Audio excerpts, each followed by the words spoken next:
जय महाकाल दोस्तों, आपका हमारे चैनल धर्म ज्ञान सागर में स्वागत है। आज की वीडियो में हम जानेंगे भगवान शिव से जुड़े 5 झूठ। तो चलिए शुरू करते हैं। सती और पार्वती के पति भगवान शंकर को सदा शिव के कारण शिव भी कहा जाता है। हम इन्हीं भगवान शंकर की बात करेंगे जिन्हें महादेव भी कहा गया है। भगवान शंकर के बारे में कुछ इस तरह की भ्रांतियां फैली है जो कि अपमानजनक है। वे लोग इसके दोषी हैं जो जाने अनजाने भगवान शिव का अपमान करते हैं। यदि आप भगवान शंकर के भक्त हैं तो आपको यह जान और सुनकर धक्का लगना चाहिए, क्योंकि भगवान शंकर हिंदू धर्म का मूल तना है, रीढ़ है। रामचरितमानस में भगवान राम कहते हैं कि शिव का दोषी मुझे स्वप्न में भी पसंद नहीं। अपराधियों का साथी या उसे नजरअंदाज करने वाला भी अपराधी होता है। शिव के मंदिर में जाने और वहां पूजा प्रार्थना करने के कुछ नियम होते हैं। यह सही है कि भगवान शंकर भोलेनाथ है, वे बड़े दयालु हैं, आपको क्षमा कर देंगे। लेकिन आपने उनके मंदिर में जाकर किसी भी तरह से नियम विरुद्ध कार्य किया है या अपमान किया है तो आपको माता कालिका देख रही है, भगवान भैरव और शनिदेव भी देख रहे हैं। आइए हम आपको बताते हैं कि भगवान शिव के बारे में समाज में किस तरह की भ्रांतियां फैल रखी है। उस भ्रांति को अभी तक बढ़ावा दिया जा रहा है। पहला झूठ, क्या शिवलिंग का अर्थ शिव का लिंग है?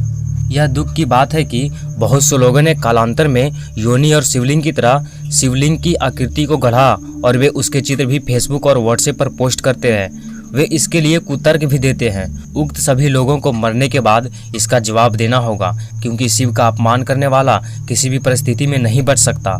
शिव से ही सभी धर्म और शिव से ही प्रलय भी। दरअसल शिवलिंग का अर्थ है भगवान शिव का आदि आनंदी स्वरूप, शून्य, आकाश, अनंत, ब्रह्मांड और निराकर परम पुरुष का प्रतीक होने से इसे लिंग कहा गया है। जिस तरह भगवान विष्णु का प्रतीक चिन्ह शालिग्राम है, उसी तरह भगवान शंकर का प्रतीक चिन्ह शिवलिंग है।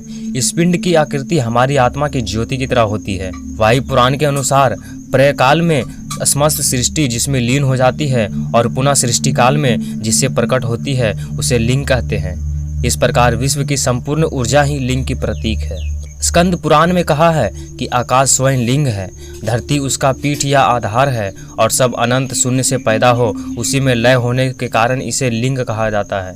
वातावरण सहित घूमती रहती है या सारे अनंत ब्रह्मांड धुरी की लिंग है। पुराणों में शिवलिंग को कई अन्य नामों से संबोधित किया गया है, जैसे प्रकाश स्तंभलिंग, अग्नि स्तंभलिंग, ऊर्जा स्तंभलिंग, ब्रह्मांडीय स्तंभलिंग आदि।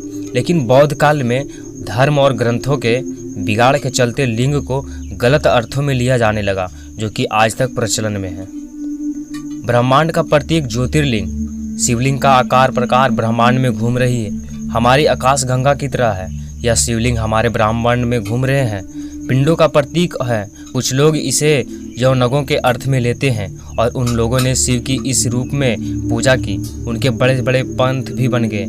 ये वो लोग हैं जिन्होंने धर्म को सही अर्थों में नहीं समझा और अपने स्वार्थ के अनुसार धर्म को अपने सांचे में ढाला। शिव की 2 काया है, एक वह जो स्थूल रूप में व्यक्त किया जाए, दूसरी वह जो सूक्ष्म रूपी अव्यक्त लिंग के रूप में जानी जाती है। शिव की सबसे ज्यादा पूजा लिंग रूपी पत्थर के रूप में ही की जाती है। लिंग शब्द को लेकर बहुत भ्रम होता है। संस्कृत में लिंग का अर्थ है चिन्ह है, इसी अर्थ में यह शिवलिंग के लिए इस्तेमाल होता है। शिवलिंग का अर्थ है शिव यानी परम पुरुष का प्रतीक। क्या भांग और गांजा पीते हैं शंकर? इसका जवाब है नहीं। शिव पुराण सहित किसी भी ग्रंथ में ऐसा नहीं लिखा है कि भगवान शिव या शंकर भांग गांजा आदि का सेवन करते थे। बहुत से लोगों ने भगवान शिव के ऐसे भी चित्र बना लिए जिसमें वे चिलम पीते हुए नजर आते हैं। यह दोनों की कृत्य भगवान शंकर का अपमान करने जैसा है। यह भगवान शंकर की कई छवि खराब किए जाने की साजिश है। यदि आपके घर या मंदिर या किसी अन्य स्थान पर भगवान शंकर का ऐसा चित्र या मूर्ति लगा है जिसमें वे चिलम पीते या भांग का सेवन करते हुए नजर आ रहे हैं, तो उसे आप तुरंत ही हटा दें तो अच्छा है। यह भगवान शंकर का घोर अपमान है। यह भी कितना दुख भरा है कि कई लोगों ने भगवान शंकर पर ऐसे गीत और गाने बनाए हैं जिसमें उन्हें भांग का सेवन करने का उल्लेख किया गया है। कोई गीतकार या गायक यह जानने का प्रयास नहीं करता कि इस बारे में सच क्या है। मैं जो गाना गा रहा हूँ या गीत लिख रहा हूँ उसका आधार क्या है। यह तो छोड़िए, बड़े बड़े पंडित भी शिव के मंदिरों में जब गांजा का अभिषेक करते हैं तो फिर अन्य किसी पर दोष देने का कोई मतलब नहीं। ये सभी पंडित नरक की आग में जलने वाले हैं। यह तो अब आम हो चला है कि शिवरात्रि या महाशिवरात्रि के दिन लोग भांग घोटकर पीते हैं। किसी को भांग पीने की मनाही नहीं, लेकिन शिव के नाम पर पीना उनका अपमान ही है। क्या भगवान शंकर को मालूम था कि गणेश जी पार्वती के पुत्र हैं? फिर उन्होंने अनजाने में उनकी गर्दन काट दी और फिर जब उन्हें मालूम पड़ा तो उन्होंने उस पर हाथी की गर्दन जोड़ दी। जब शिव यह नहीं जान सके कि यह मेरा पुत्र है तो फिर वह कैसे भगवान? चलिए जानते हैं। भगवान शिव के संपूर्ण चरित्र को पढ़ना जरूरी है। उनके जीवन को लीला क्यों कहा जाता है? लीला उसे कहते हैं जिसमें सब कुछ मालूम रहता है फिर भी वह अनजान बनकर जीवन के इस खोल को सामान्य मनुष्यों की तरह खेलते हैं। लीला का अर्थ नाटक या कहानी नहीं है, एक ऐसा घटनाक्रम जिसकी रचना स्वयं प्रभु ही करते हैं और फिर इसमें इन्वॉल्व होते हैं। वे अपने भविष्य के घटनाक्रमों को खुद की संचालित करते हैं। दरअसल भविष्य में होने वाली घटनाओं को अपने तरह से घटाने की कला की ही लीला का है। यदि भगवान शिव ऐसा नहीं करते तो आज गणेश प्रथम पूजनीय देव ना होते और ना उनकी गणना देवों में होती। विशेष दार्शनिक क्षेत्रों में माना जाता है कि लीला ऐसी वृत्ति है जिसकी आनंद प्राप्ति के सिवा और कोई अभिप्राय नहीं। इसलिए कहते हैं सृष्टि और प्रलय सब ईश्वर की लीला है। अवतार धारण करने पर इस लोक में आकर भगवान जो कृत्य करते हैं उन सब की गिनती भी लीलाओं में होती है। लोक व्यवहार में वे सब कृत्य जो भगवान के किसी अवतार के कार्यों के अनुकरण पर अभिनय या नाटक के रूप में लोगों को दिखाए जाते हैं। भगवान राम को सब कुछ मालूम था कि क्या घटनाक्रम होने वाला है। उन्हें मालूम था कि मृग के रूप में आया या राक्षस कौन है, लेकिन सीता ने उनकी नहीं मानी। तब उन्होंने लक्ष्मण को सीता के पहरे के लिए छोड़कर मृग के पीछे चले गए। इसी तरह भगवान श्री कृष्ण अर्जुन से कहते हैं कि तू किसी को नहीं मार सकता, यह सब पहले से ही मेरे द्वारा मारे जा चुके हैं, अब तो यह बस खेल है। बारबरिक से जब महाभारत का वर्णन पूछा गया तो उसने कहा कि मुझे तो दोनों ही ओर से श्री कृष्ण ही योद्धाओं को मारते हुए नजर आ रहे थे। इसी तरह कहा जाता है कि सहदेव को महाभारत का परिणाम मालूम था, लेकिन श्री कृष्ण ने उन्हें चुप रहने के लिए कहा था। यही तो लीला है।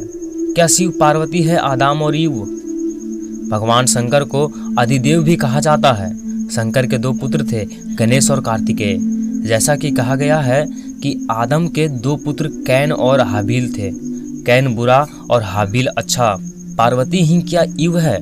कुछ विद्वानों का मानना है या स्वयंभू मानु और सतरूपा ही आदम और हवा थे। शिव का पहला विवाह राजा दक्ष की पुत्री सती से हुआ था, जो आग में कूदकर भस्म हो गई थी।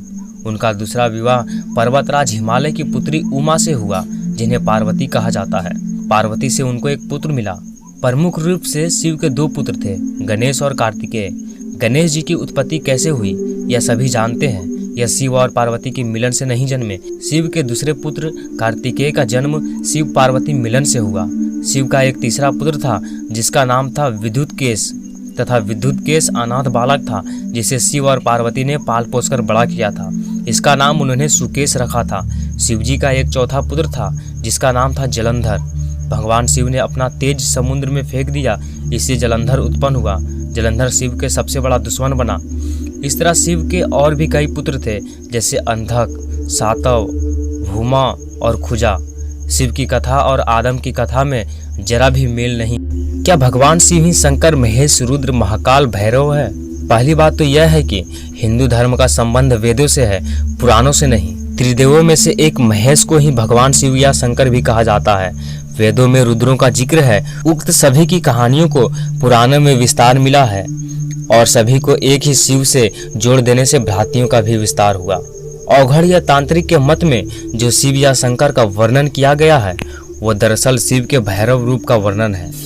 यह भी हो सकता है कि यह उनके मन की व्याख्या हो, या कि वे तंत्र के घोर मार्ग को अपनाने के लिए शिव की आड़ लेते हो। उक्त मत को रामचरितमानस में कोल मत कहा जाता है, जो कि वेद विरुद्ध है। वर्तमान में कुछ लोग साईं बाबा को ही शिव का अवतार घोषित करने में लगे हैं। तो अब क्या करें? ऐसे लोगों का इसी तरह कालांतर में ऐसी कई लोग या संत या ऋषि हुए हैं जिनको शिव से जोड़कर देखा गया और उनकी कथाएं लिखकर समाज में भ्रम फैलाया गया। माना जाता है कि प्रत्येक काल में अलग अलग रुद्र हुए। इस तरह 12 रुद्र हुए। शिव निराकार सत्य है, जो शंकर साकार पुराणों में ऐसी कई बातों का उल्लेख किया जिसको शंकर से जोड़ दिया गया है। जैसे भैरव पीते हैं तो इसका मतलब नहीं कि शंकर भी पीते हैं। शिव, शंकर, महादेव शिव का नाम शंकर के साथ जोड़ा जाता है। लोग कहते हैं शिव शंकर भोलेनाथ। इस तरह अनजाने ही कई लोग शिव और शंकर को एक ही सत्ता के दो नाम बताते हैं। असल में दोनों की प्रतिमाएं अलग अलग आकृति की है। शंकर को हमेशा तपस्वी रूप में दिखाया जाता है। कई जगह तो शंकर को शिवलिंग का ध्यान करते हुए दिखाया गया है। शिव ने सृष्टि की स्थापना, पालन और विलय के लिए क्रमशः ब्रह्मा, विष्णु और महेश नामक 3 सूक्ष्म देवताओं की रचना की। इस तरह शिव ब्रह्मांड के रचयिता हुए और शंकर उनकी एक रचना। भगवान शिव को इसलिए महादेव भी कहा जाता है। और अधिक धार्मिक और ज्योतिषी वीडियो को देखने के लिए हमारे चैनल को सब्सक्राइब करें और बेल आइकन को दबाएं ताकि भविष्य में आने वाली वीडियो सबसे पहले आप तक पहुंच पाए।